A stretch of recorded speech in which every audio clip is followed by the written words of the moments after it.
the HomeTech Podcast for Friday, November 25th.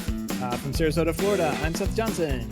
From Powell, Ohio, I'm CJ Huddleston. And from Pickering, Ontario, I'm Gavin Campbell. And welcome to the HomeTech Podcast, a podcast all about all aspects of home technology, home automation, and turkey, and stuffing, and dressing, and pie.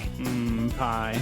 I'll just leave this conversation to you guys. I ain't celebrating this week. Two of the best things about Thanksgiving, pumpkin pie and turkey.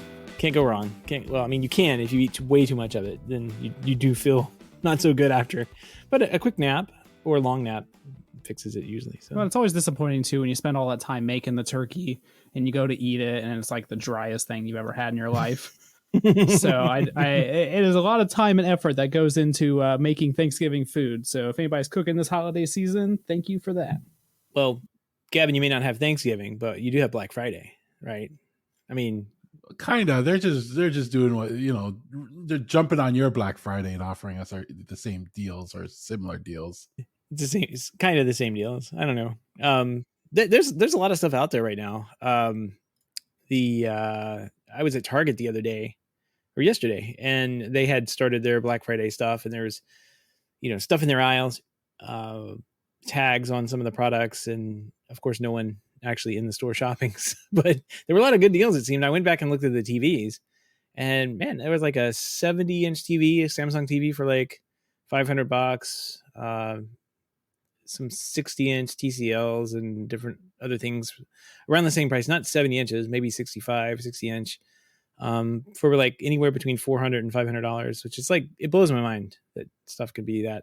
TVs that are that large could be that inexpensive. It's kind of crazy. It's crazy how much it's dropped in price. Like, but the thing is that I find is even those TVs are better than most of the TVs in my house anyway. Their quality, like it's an opportunity to upgrade some of my TVs in my house, but we don't have them that cheap up here. TJ, have you seen any Black Friday deals that stand out to you? You were talking about getting an iRobot Roomba. Yeah, I mean, there's a couple of things. I mean, to be honest, I just don't need anything at this point, right? There's always some stuff that you want, but there's nothing that like is necessary at this point. There's a couple of good deals I found. There's like an iRobot Roomba, just like the base one with no emptying trash can thing that they come with. It's less than $200. There's the Eufy Wi-Fi doorbell with the chime, that's $70. So there's some decent sales on various electronics if you need that kind of thing right now. I don't know how it compares to prices before, but this happens every year where stuff goes on sale. You might get an extra item with it, or it's half the price of what it normally is. So now's the time to look for electronics. One of the things I do is, I don't know if you've ever heard of a site called Camel. Utilize that. That's one of my favorite sites. I just have on my Amazon, I have like a wish list set up and it's shared with Camel. And when there's something I want, I just add it to the wish list, and eventually it will tell me when it drops in the lowest price or to a price that I want it at, and then I can buy it then. So throughout the year, you'll find like things constantly drop in price that when you reach Black Friday, it's like you already got everything. And you got it for a good price. Yep. They always trick you. Well, they have computers and algorithms to like trick you on that kind of thing. So yeah. Keep an eye out. That's a pretty good site. I was looking for some of those twinkly lights, and I thought they were a good price, and it turns out they weren't as good as like the price I could have gotten them for like 6 months before. But oh well. It's kind of one of those, it's kind of like a mixed bag there. Like if you need something, you're pretty much going to end up paying the price for it. But if you just kind of need to like wait around for a good price on something, you can leave Camel running there, and it'll send you a notification or let you know when it's time to buy, which is kind of nice. And also one of my favorite things to do around Black Friday is renew my subscriptions. You'll find all the services that you sign up for. Oh yeah. They'll offer some kind of deal around Black Friday and you renew it. So for example, InnoReader is my RSS reader that I use. I use it every day. I use it heavily, and they're giving you 6 months free if you sign up for a year. So obviously I'm going to sign up for that, save some dollars right there. Good point. Yeah, that is a good point, because I got to notice that my the remote start that I use, Drone Mobile, they're offering I think 35% off their yearly plans. I got a good cell phone service plan. I think it was about $5 a month. So save about $5 a month on that one as well. So that is a good point to look at your subscriptions and your softwares. It's a great idea. Well, I was looking at these Black Friday deals, and one of the TVs I saw has a soccer ball thing on it. It's what we call it, soccer ball. I guess it's football everywhere else, but the World Cup's going on down right now. Like, I know, Gavin, you're big into sports. Are you partaking in the festivities, the non-alcoholic dry festivities this year?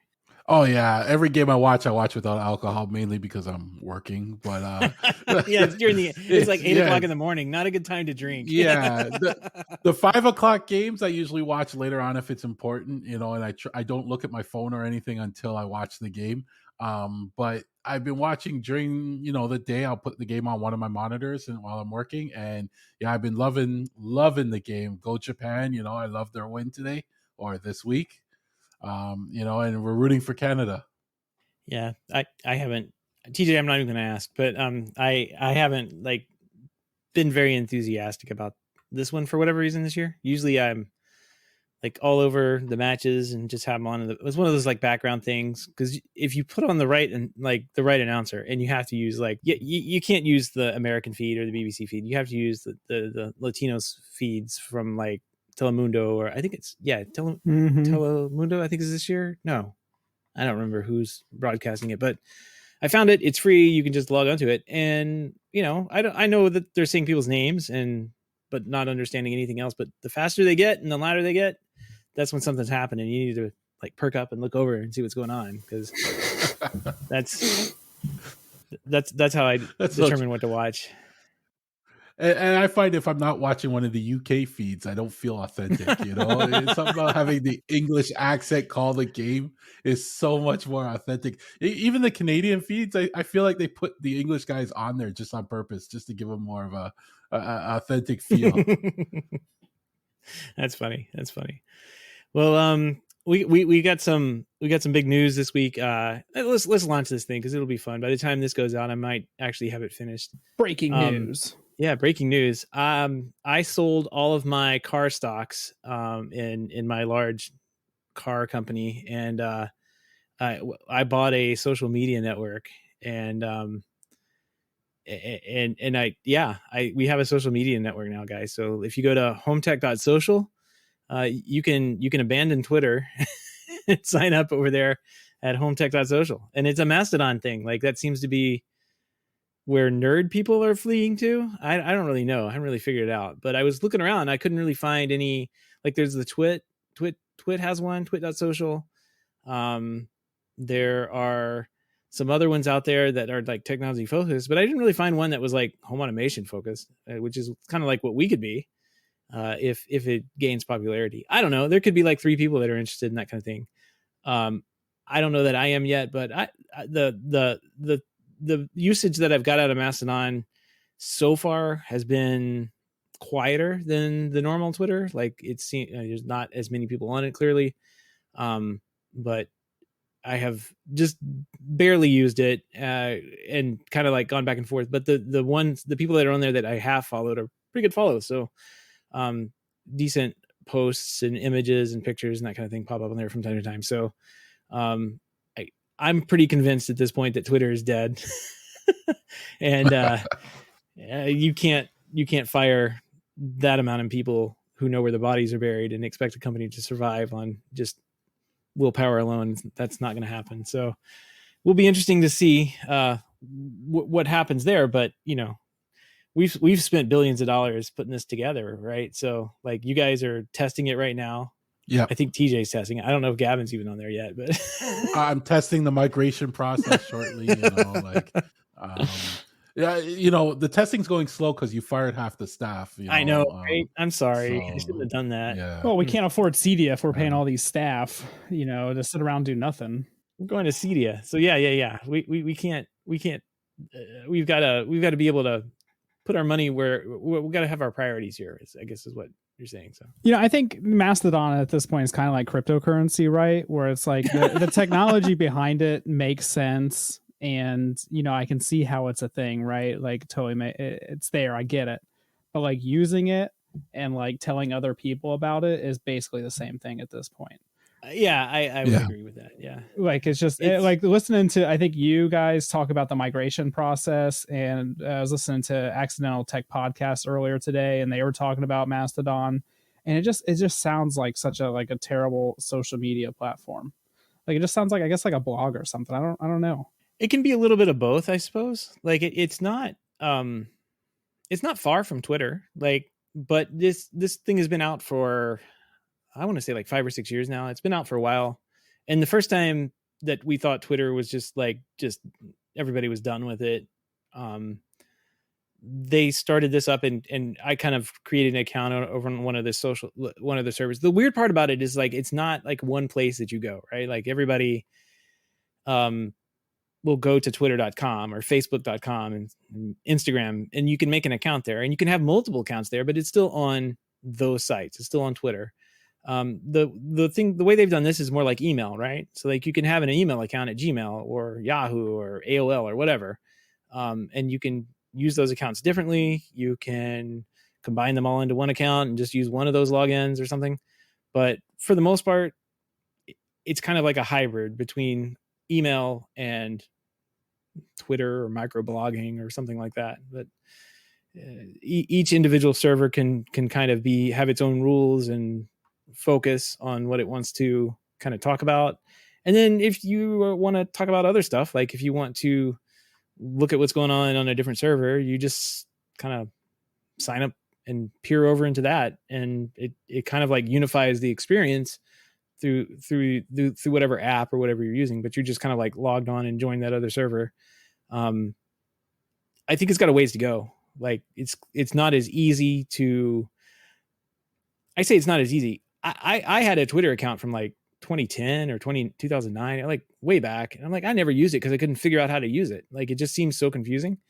And then I started understanding what hashtags were, and like I felt like I felt like an old person on an Urban Dictionary trying to like look up like, what is that word? Like trying to like, is there a manual for Twitter? And I don't know. I eventually figured it out, and was able to basically mute a ton of people who were spamming the crap out of the timeline. And once I did that, like it was a pretty good like experience. Like I didn't see these giant walls of hashtags or anything anymore.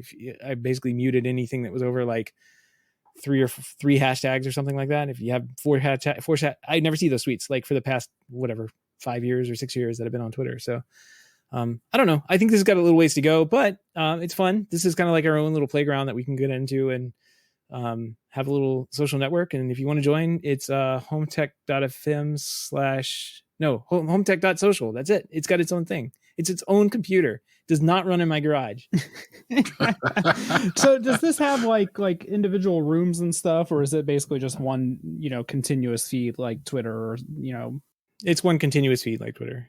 I don't think there's a concept of rooms or groups, but maybe there is. I don't know. We'll figure it out. Yeah. One thing I did was I don't know what's happening with Twitter, but I downloaded my whole profile. So I'll have everybody that follows me and everybody I follow, the list and everything. So if you want to do that, keep in mind it may take a day or two for them to actually zip it up and everything for you.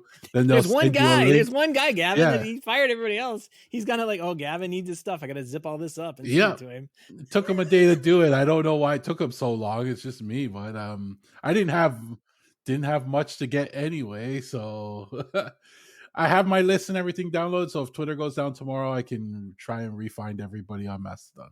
Yeah, and there's some tools out there, some open source tools that you can use that connect to your Twitter account and can cross-reference people. But what I found is like once I find people that, or people find me that on Mastodon, like I can go and look and see who they're following and kind of pick out the people that I know out of those lists, because it's kind of like the same social network, and at this point still full of nerdy people that are signing up for this thing. But it's the barrier is not that hard if you're familiar with Twitter, on like just getting onto one of the big servers, the like .social server, the Mastodon.social or whatever.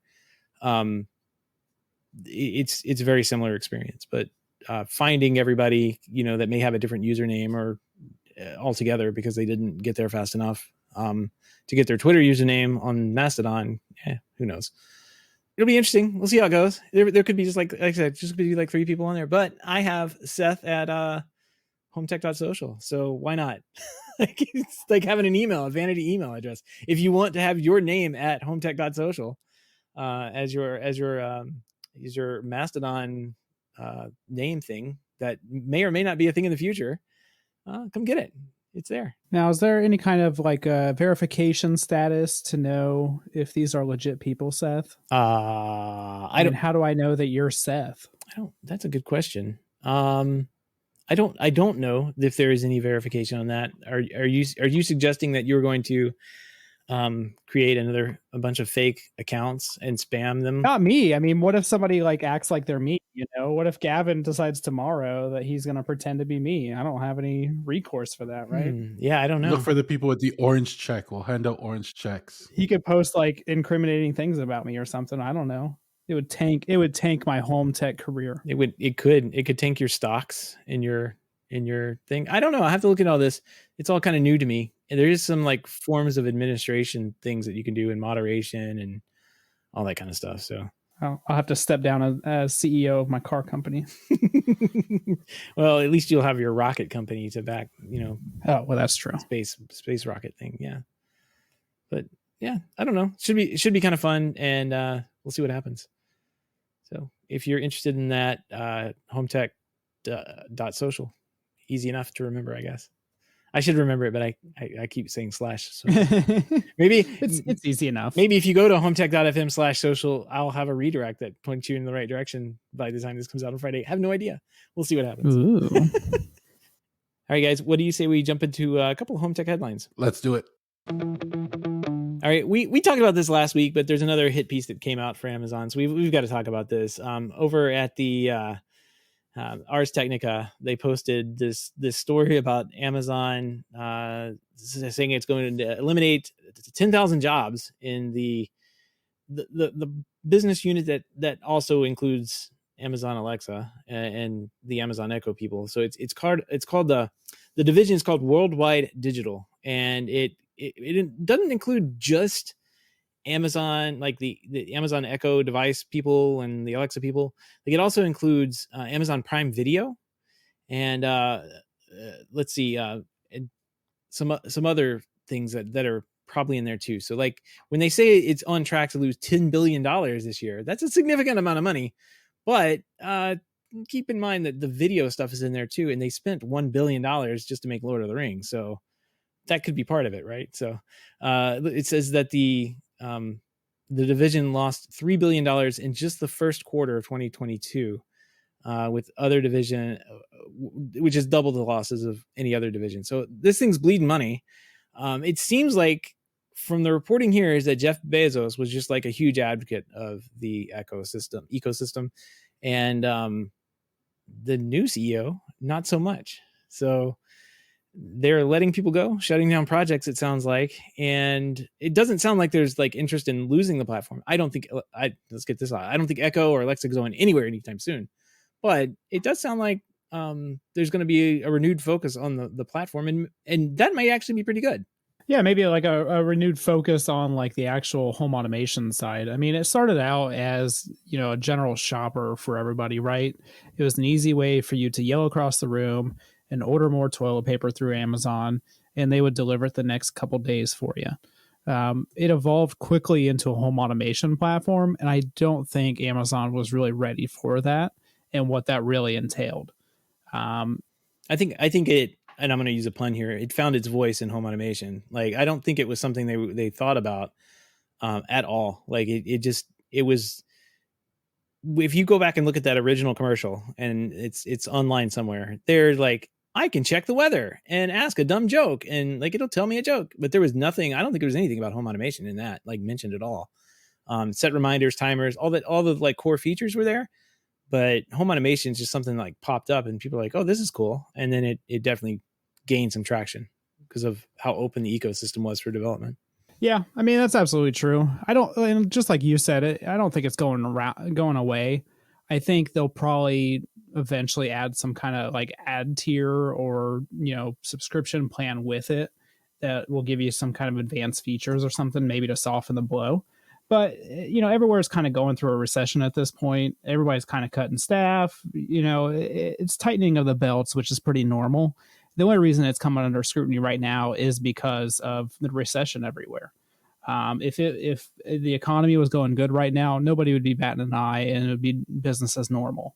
But now that everybody's kind of losing money and stuff is slowing down, like, you're going to see these cuts everywhere. Gavin, I know you're a big user. Oh yeah, I'm a big user, and I don't think the actual core will go anywhere, like you said. I think it'll probably get some renewed focus, some more specific. We'll stop seeing things like that flying robot being talked about, all these other weird things that they're working on. Probably some of those are going to get canned, but I'm good with that. We'll see. It is, I know Home Assistant's using this year to focus on their own local voice control. So, for us that are really into our do it yourself type of thing, we can look forward to something like that. Maybe if, the Amazon was starting to annoy me because of all the, what's that prompt that it keeps giving you, by the way, or whatever like that, all these random prompts they keep throwing in there. And if that gets worse, I'll just throw it out. Yeah, it will be nice if this stuff has stuff to compete with, right? So like if there's an open source alternative for home automation, voice controlled home automation, that really steps up the game, like, it would be nice to see individuals who are in Amazon actually, chase some of those features that people may be leaving for. And I think they have enough money to make really good product, but like all of those things we talked about, like the subscription thing, TJ, like this article kind of does say that, like, they had all these ideas and really nothing has worked or stuck to this thing. Like, it's like they've tried to put advertisements in. People don't like that. They've tried to do a bunch of like skills specifically tailored to maybe like ordering a pizza from Domino's or something like that.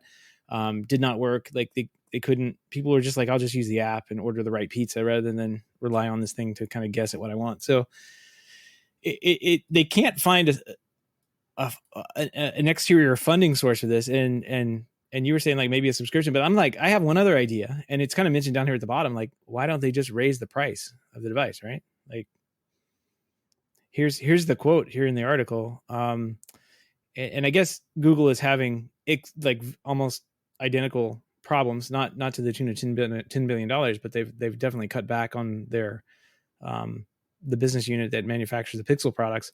It says, while Google and Amazon hurt each other with an at-cost pricing war, Apple's smart speaker plans focused more on the bottom line. The original HomePod's $350 price was a lot more expensive than the competition, but that's probably a more sustainable business model than charging nothing for the product, or at cost for the product and then expecting to make it up. I don't know how, like, because they just didn't have a business plan for it. They just, we'll put this out there and the money will come, is what they thought. And I think that's probably not a smart idea. And a lot of things you mentioned too, like, it's weird, but it's like, how do you find out about this stuff? Like how do you find out? Like, there's no interface. Like, there's nobody's advertising that, hey, you can use your Amazon device to do this, right? There's thousands of skills, but you never know what they are, or who has a skill, or how to use it, or anything like that. So I think a lot of that, it has an interface or an educational issue that I've heard people complain about too. Yeah, and I think, really Amazon's in the best position for this, right? Because they have a giant server company, AWS. So, their cost to run the servers is obviously something they have to keep track of, but they're probably in a lot better position than other companies who would want to start a voice assistant at this point. I mean, they kind of have that backbone at least, so it helps out a little bit, but it's still a big challenge to deal with all that information. Yeah, I mean, don't discount Google there. They kind of have their own servers too, and infrastructure as well. And Apple, I think, was using Amazon and Google, but has in recent years had enough money. I mean, like, what, a $2 trillion company at this point, to basically build out their own data centers and do their own thing. it's pretty interesting here. Alexa seems to be in third place in the US for voice assistant popularity. Google Assistant has 81.5 million users, Apple Siri at 77.6, and Alexa at 71.6 million. So I don't think they're in a bad place at all. Like that's pretty good. They just got to figure out how to make money on their product. And I don't know. It's a good product. They just should charge for it. and then actually have direction. Like there's another thing in here. One employee told Business Insider that currently, quote, there is no directive for devices in the future. They need some leadership. It sounds like some like leadership is going to get in there, has an idea of what to do with this thing that doesn't involve maybe advertising, maybe making like some really quality products that work really well, like extremely well. That would be a good idea, and pay for it. They can pay for them. So Well, and I think there's a chance too. I mean, I think it'd be kind of ironic, but what if they released a more expensive option that was, privacy focused first, where maybe stuff didn't leave the device itself as often, or open it up something to like advanced automation, so it actually became like a true smart home platform. And a lot of that stuff. My problem with all this software, though, is that if you want good support in the long run, you're going to have to pay more than $40 one time for it, right? It's that ongoing support of all the products, it's the updates and all that good stuff. If you're not paying for the software at some point, you're going to be the product. So why not release, something else that kind of bypasses that, and maybe it's more privacy focused, or maybe you can do more advanced automations, that kind of thing. I don't know. Maybe they've already thought about all that. I don't know. Maybe they just realize our data is not really worth that much to them for some reason. Like, oh, look, this person ordered a toothbrush. That's really good information. Oh, Gavin has been talking about a TV for 6 months. And he bought one TV in, for a year. Well, no, it was 12 months. Didn't even buy it from Amazon. Yeah. What the heck? Exactly. Game ads for it every day. All right. Well, speaking of spending money on product, Sonos is preparing a new wave of premium home speakers for release sometime next year. We don't know when. This comes from The Verge, and they have had some pretty good, hints and into what Sonos is doing. Some leaks, mostly I guess. Correct. Yeah, mostly correct. Yeah. There's still the surround product thing that never materialized, but oh my gosh, that was a big one. Yeah, I was hoping. But in this case, I think according to this story, Sonos is going to be entering some new product categories, and specifically 4 new categories. We don't know what they are because they're kind of quiet on that. But in the URL on this link that we'll put in the show notes, headphones is in that, TJ, and you've got to be celebrating at this point. Give me headphones already. So what are you going to pay for your headphones? Honestly, at this point, I think I would pay at most like $200, maybe $300. I mean, it's one of those things, right? So I use my Bluetooth headphones a lot with my phone just to listen to music and stuff as I'm walking around the house. But a lot of times I would like to listen to my TV instead. But maybe it's like early in the morning or it's late at night where I don't want the TV audio going super loud, or I don't want to use all the speakers. So, TV headphones have been around for decades at this point. I just need some that are compatible with Sonos. And I think it comes down to the features, like I'm expecting that if they came out with something like this, if I turn on my TV, I can just instantly like either tap on the headphones or something, and it would turn off all the speakers and just put it in the headphones. Something easy like that. I'm hoping that it would offer. If it doesn't, then I probably wouldn't bother with it. I don't see why not. I mean, you can do that with their current speakers for the most part. So all they have to do is add a button. And as long as they have Bluetooth on them as well. Like, I'm not just going to buy a set of Sonos headphones. Like, I want to be able to use them with a Bluetooth device if I want to. This article mentions them purchasing a company called T2 Software, and they'd been focusing on Bluetooth LE audio standard and a related LC3 codec. So probably won't be disappointed with whatever they come out. It sounds like it'll probably work with Bluetooth for sure. Well, and I know there's a lot of complaints about the Sonos Roam. I've never used it myself, but supposedly a lot of people have problems with the Bluetooth in that device, either cutting out or dropping out. So it's a common complaint, and hopefully they resolve that before this is released. I don't think the Move has that issue, so I don't know if it's some different Bluetooth device that's inside there or what. But that is a common complaint. Yeah. So headphones, possibly some kind of home theater product, and then there's another company they bought with that has to do with like they were working on something, a transducer, which is a speaker that will be smaller and lighter form factors while producing exceptional sound. So maybe a smaller device that produces really good sound from Sonos. So there's your Atmos speakers. Yeah, could be. Yeah. Headphones seems to be all over this article though. So yeah, we've been talking about headphones now for like 6 years. I feel like you guys mentioning it. I think you mentioning it was the first I'd heard of it. Like I never even thought about putting a Sonos inside of headphones, but I guess you can do it. Make it happen. Yeah, it'd be good for like watching TV at night too. Like people use it. I've known a lot of people who like watch TV. They'll put headphones on. And what's weird to me too is that Sonos hasn't opened this up to like let you do separate left, center, and rights. Like, I don't know if it's just like an ease of use thing, but I feel like they would sell way more speakers if they let me, do like a Sonos Arc as my center channel, and then like a Beam as the left and right, or even like a 7.1. So maybe they'll expand a little bit. Can I get 5 arcs like in a 5.1 configuration? That's what I'm saying. Yeah. Why not? Just big speakers everywhere. I don't know. Seems pretty cool. We'll see what they do. The one of the other things was a home theater OS thing that they talked about job postings and needing things for that. So it'll be interesting. See what they come up with.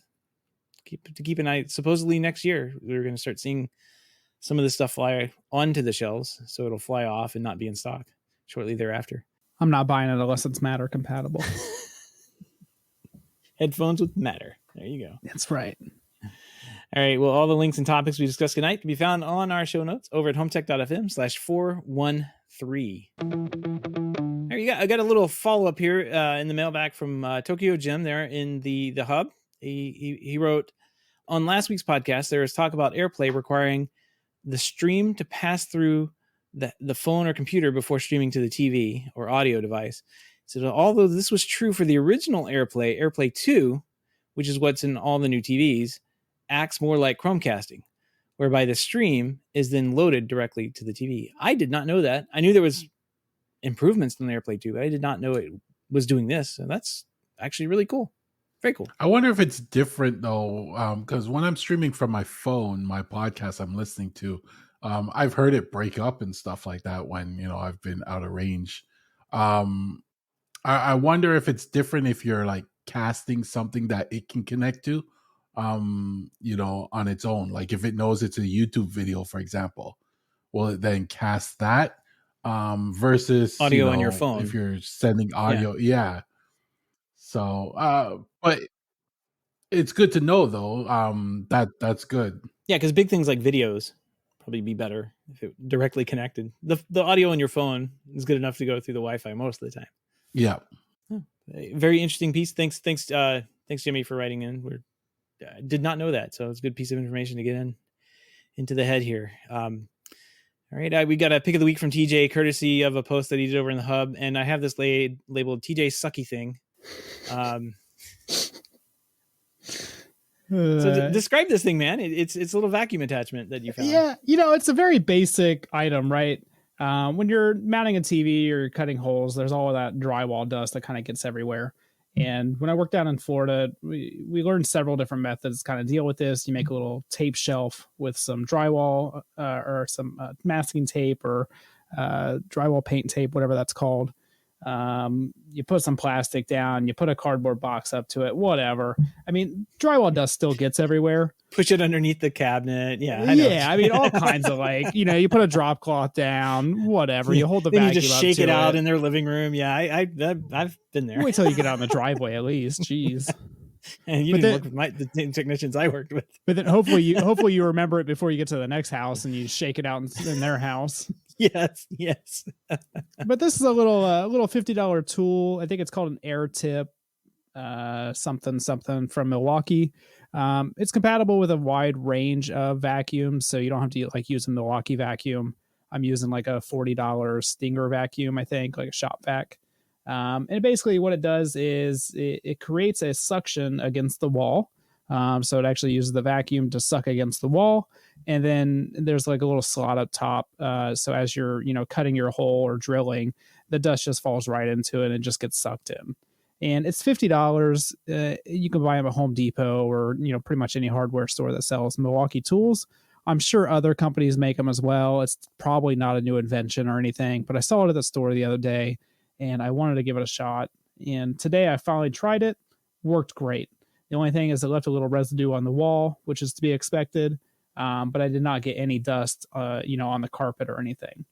One thing I didn't really like about it though is it's very, tall as you add the actual vacuum, hose to it. So depending on, where you've installed like the mount or if you're cutting like on a wall plate or something, the trim might be too close and it doesn't actually create suction because it doesn't lay flat against the wall. So the sizing is, a little bit of a factor depending on if you can use it or not, but it's good for most things, I would say. Yeah, it's almost like a little dustpan that has a vacuum attachment at the bottom instead of a handle. Yeah, super simple.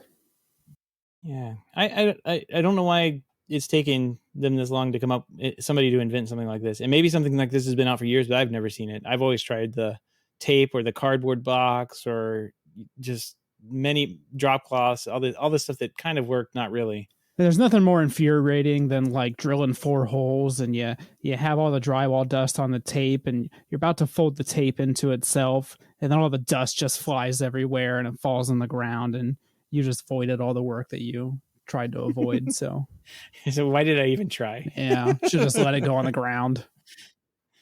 Yeah, very cool. Always cool. I like tools. Tools are fun to get, even though I don't want to use that tool. Like it would come in handy. Well, tools are great when they do the job and they save you time. And something like this, it's $50, but it'll save me some time in the long run. All I have to do when I'm done is just wipe down the wall. So, well worth the money. Does this snap in with our red tool cases? Does it snap on top somehow? Like it does not. Oh, it's not pack out compatible. It might have maybe like the Milwaukee pack out vacuum has like a spot for it or something, but it's pretty large, honestly. So I think whatever you mounted it on would be like an external mount instead of like internal. So I'm sure you could get like a little pipe or something and just mount it somewhere. That way it doesn't get broken. Very nice.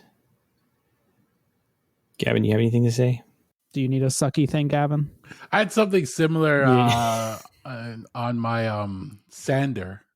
I'd sand the walls and it would just suck it up. Yeah, a little hose attachment. It worked good. I mean, got most of it, but this looks like it's even better. Supposedly that's like a requirement for some job sites now because of OSHA. Like you have to have a vacuum attached to your tool that can't create airborne dust. I don't work in those environments myself, but I've heard about it. So no, I have in my entire career, I never worked in a non-dusty environment. Yeah, pretty standard. In fact, the more dust, that was pretty much the guaranteed sign that I was going to be working in that particular spot. So the more pet dander, dust, fur, well, I just all sorts of stuff. Probably should have worn a mask for years. Anyway, if you have any feedback, questions, comments, picks of the week, or great ideas for a show, give us a shout. Our email address is feedback@HomeTech.fm. You can visit HomeTech.fm/feedback and fill out the online form. All right. This has been a short show, right? Like we haven't been going on very long. We got plenty of projects to talk about.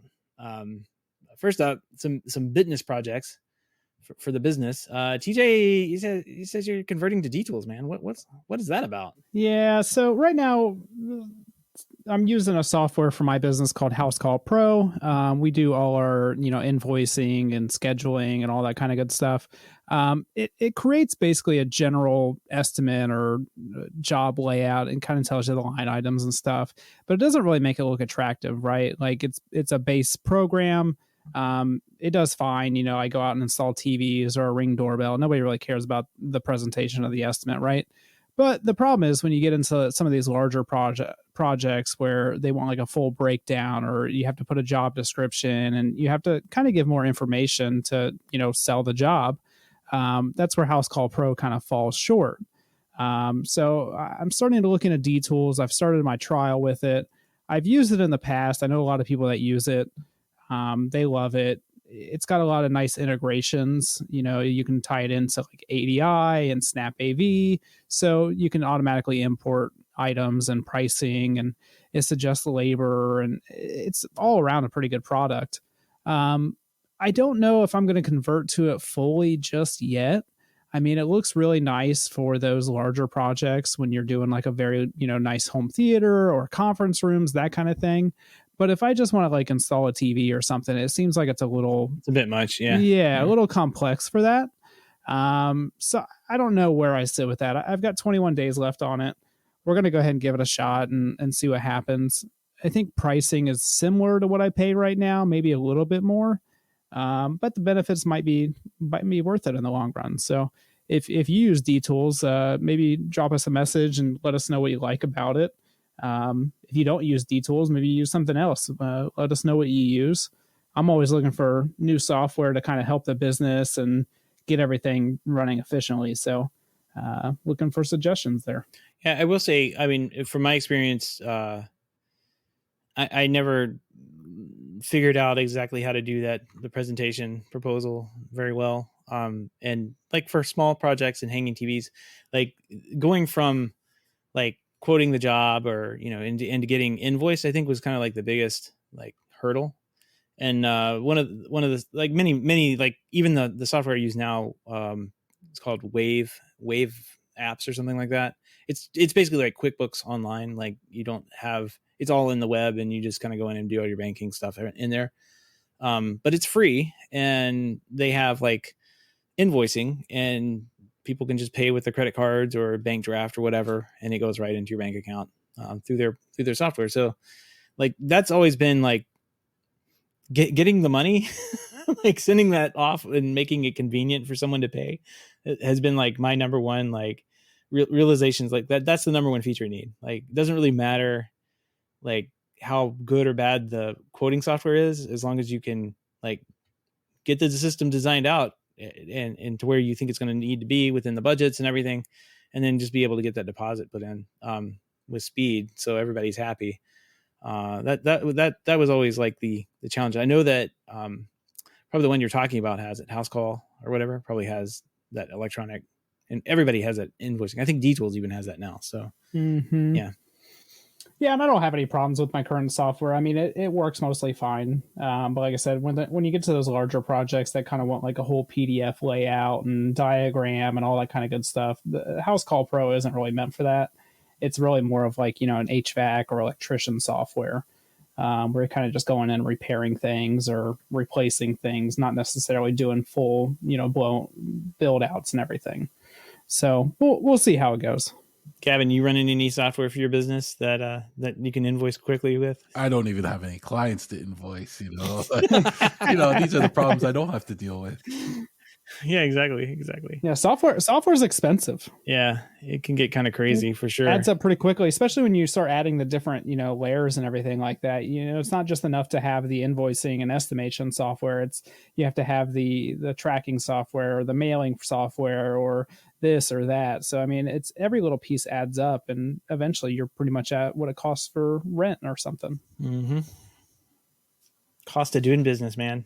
But if it makes it easy, that's all that matters, right? Yeah. I mean, like I said, we didn't really care that we were paying X amount a month for so many seats, as long as like if it paid for itself, it makes sense. If it made getting the job done faster is good, but like also like getting money in for the job was even better. So like going around and tracking people down for a check deposit, that wasn't really working, but you could send them a little form online and they just had no problem putting a credit card in or bank draft or whatever and just doing it that way. That seemed to be like a big differentiator that we had on the software when I was doing this. And this was a while back. So imagine that online payments was a thing. Like crazy. I know, who would have thought?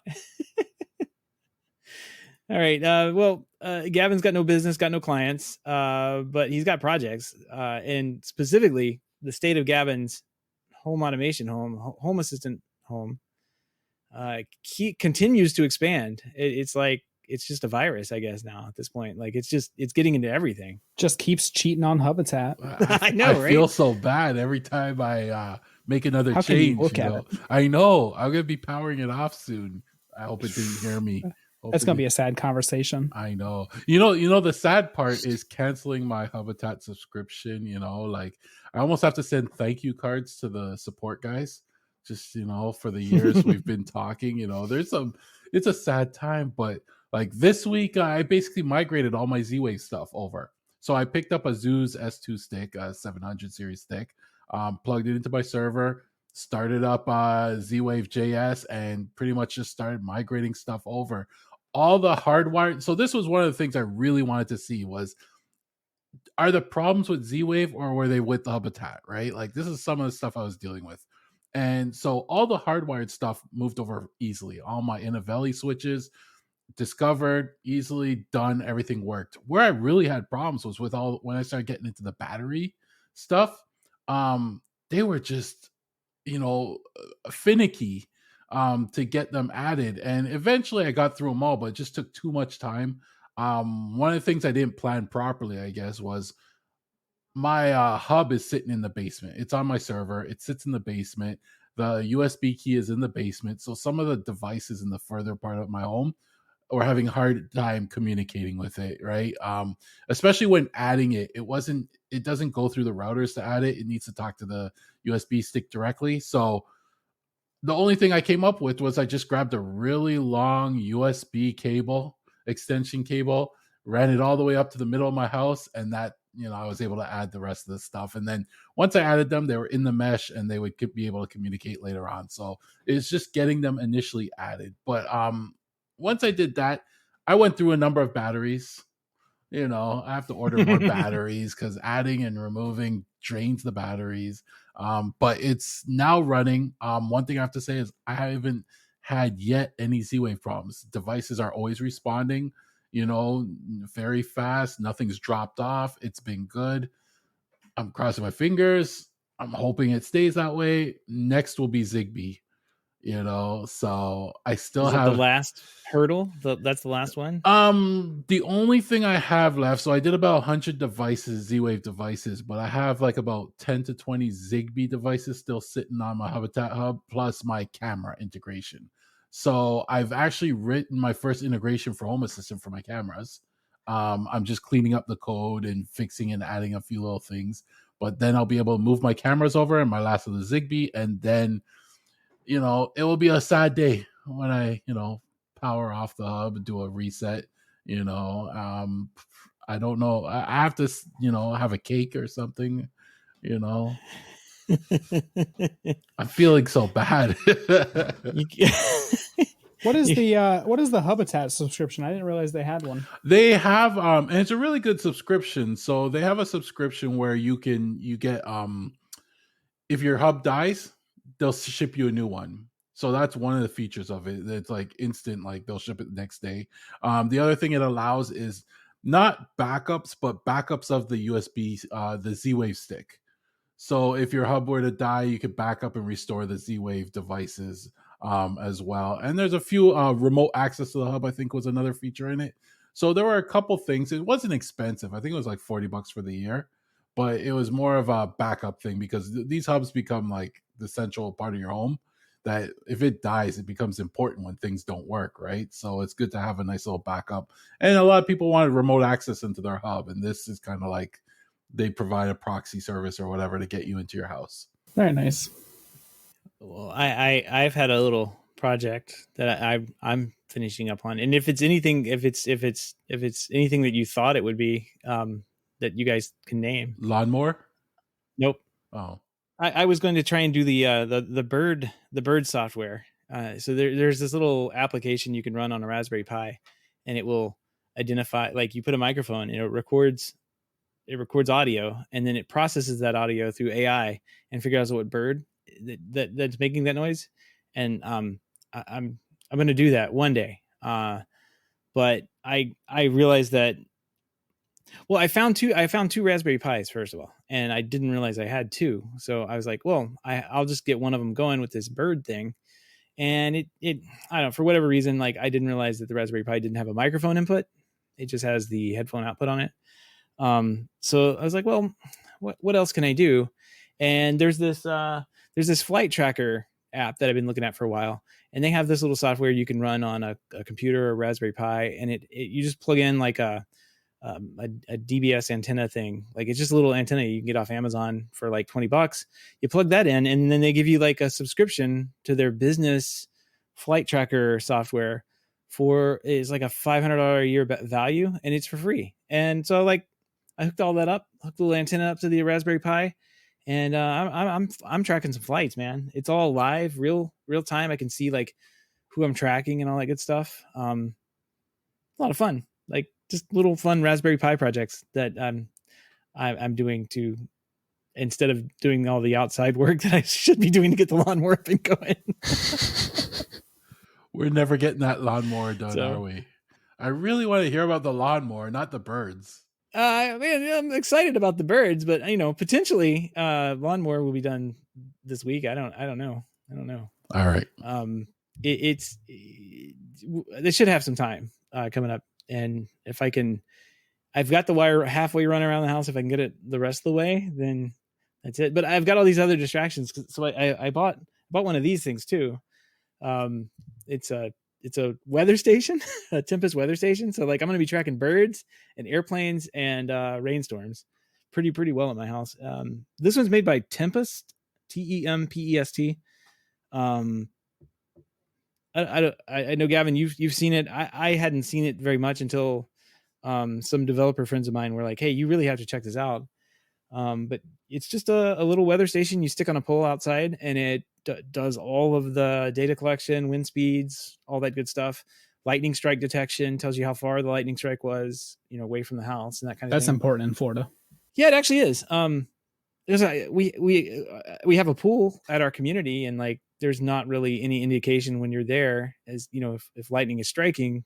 It can be like 10 miles away and still strike you. But you need to know, like, you can't even hear it. You may hear rumblings way off, but you may not know it's going to come strike you. So yeah. Does lightning like sneak up on you in Florida? Because usually we know it's coming. No. There will be storms inland, and people on the beach get struck by lightning, and it's just sunny. Oh. There's not a cloud in the sky at the beach. It's wild. So yeah, it's I don't know. It's not that important. Like if I hear thunder, I generally get inside, but yeah. I will be interested to see like what the lightning counts are, because it can get pretty intense around here. Like the lightning storms are no joke. Like it's some nights it's almost like constant, just giant lightning bolts, one right after another. It's really wild. So I've got that to put in. I bought a pole for it today. The pole was too big for the little pole mount that I had, so I got to bring it back. I don't know. I seem to be complicating things. This seems like it's probably one of the easiest things I could have installed, but at this point, it's going to get installed before the lawnmower. It's just like everything. It probably will be, because it's already paired. It's ready to go. It comes with this little base station that you plug in and hook to your Wi-Fi, and then it talks out to the thing in the yard. And if you get the lawnmower installed and you don't have to cut the grass, you'll have more time to install the Tempest, and do all your other work, because you don't have to cut the grass. All this logic, Gavin. I mean, I know. Really. but for those listening, the Tempest, we were looking it up before the show. The Tempest has local control. So it looks like it can do everything is locally on your network, except for the weather reports, which it needs the internet for. But also the cool thing is it integrates with the Ratio system. So I guess Ratio has it built in so it can know how much rain you got, or if rain's coming, so then it can decide if it's going to water your lawn or not. So I'm going to take a look. We were looking at it, and it looks like they're going to have a Black Friday sale, so I might pick one up on Black Friday depending on what they offer. Yeah. If you by the time you're listening to this, check it out, and they may still have some stuff online that you can get. I can't remember how much it was, like $350 or something like that. Maybe $299. I don't remember.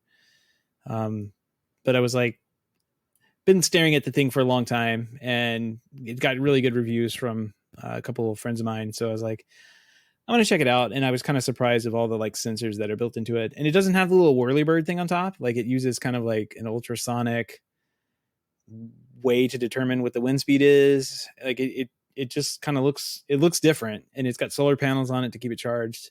And it uses, there's no wires. You don't have to run any wires to it. It's completely wireless to the little bridge that you have inside. So as far as install goes, it's a lot easier than a robot lawnmower. So, yeah. The never-ending projects at Seth's house. Oh man, I tell you, they don't stop. But I think I'm hoping this weekend I can get the robot christened and named or something. I gotta find a name for it. Then a Clippy, or I don't know. If you're listening to the show and you think you've got a good name for the robot that needs to go in there, let me know, because Gavin's got some pretty good ones for a robot vacuum, but I don't know what to name this guy. So my robot vacuum's named Dusty. That's a good one. Dusty's a good name for vacuum. Yeah, I don't know. Well, hopefully I can get this thing cranked up this weekend and get the wire put in for the rest of the yard. Oh my gosh, and then go from there. So projects. It's a holiday weekend. I'm just going to be as busy as ever. So even more busy, actually. Exactly. Well, we do want to give a big thank you to everyone who supports the show, but especially those who are able to financially support the show through our Patreon page. If you don't know about the Patreon page, head on over to HomeTech.fm/support to learn how you can support HomeTech for as little as $1 a month. Any pledge over $5 a month gets you a big shout out on the show, but every pledge gets you an invite to our private Slack chat, The Hub, where you and other supporters of the show can gather every day and I don't know, like talk about Mastodon servers that we randomly set up. I don't know. That's just a benefit for everybody, I think. But definitely, support the show. We'll help pay for the Mastodon server and the 3 people that'll use it until we, decide to turn it off. And if we do turn it off, you can at least transfer over to another server easily. So you don't have to worry about signing up for it and not being able to do something. Yeah. I noticed like when I can transfer my current .social account over to this, and it says, you can transfer it back. And I think even the admins of a server, if there's a process that they can do the transfer for everyone else, as they're moving, shutting it down or something like that. So it's not a completely lost cause, I guess, if you were to do that. So you still have both accounts, both places. It's just which one you want to be active at, I guess. Anyway, if you want to help out but can't support the show financially, totally understand. Just appreciate a 5-star review on iTunes or a positive rating in the podcast app of your choice. With that wraps up another week in Home Tech. Have a great weekend, everybody, and happy Thanksgiving. Happy Thanksgiving. Gobble, gobble. Happy Thanksgiving.